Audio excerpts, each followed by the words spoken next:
Сіз алтын ең қымбат металл деп ойлайсыз ба? Онда бұл видеоны соңына дейін көріңіз. Қазақстанда өндірілетін, граммы 5 миллион теңге тұратын ерекше металл бар. Арнаға жазылып, лайк басыңыз, қазақша контентті қолдайық. Жер асты қазба байлықтарына бай Қазақстандағы ең қымбат металл. Бұл осмий 187. Бұл изотоп табиғатта өте сирек кездесетін металл. Ол өте тығыз, ауыр және коррозияға төзімді. Бір қызығы, оны өндіру тек Қазақстанда ғана мүмкін. Қазақстанда осмий 187 өндіретін жалғыз орын. Жезқазған қаласындағы мемлекеттік кәсіпорын, Жезқазғанметалл.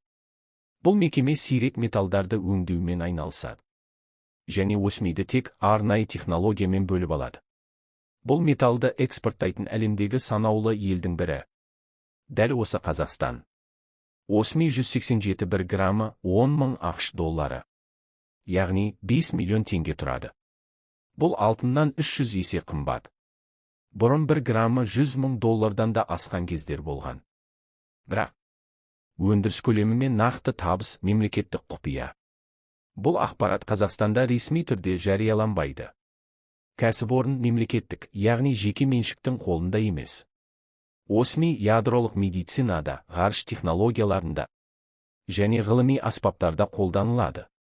Оның дәлдігі мен тұрақтылығы ерекше маңызды. Осмий 187. Қазақстанның әлемге ұсынған ең сирек, ең қымбат экспорты. Бізде ақша емес, атоммен есептейтін байлық бар. Егер сіз бұл металл туралы бұрын соңды естімеген болсаңыз, лайк басып, пікір қалдырыңыз. Қазақстанның құпия байлығын бірге ашайық.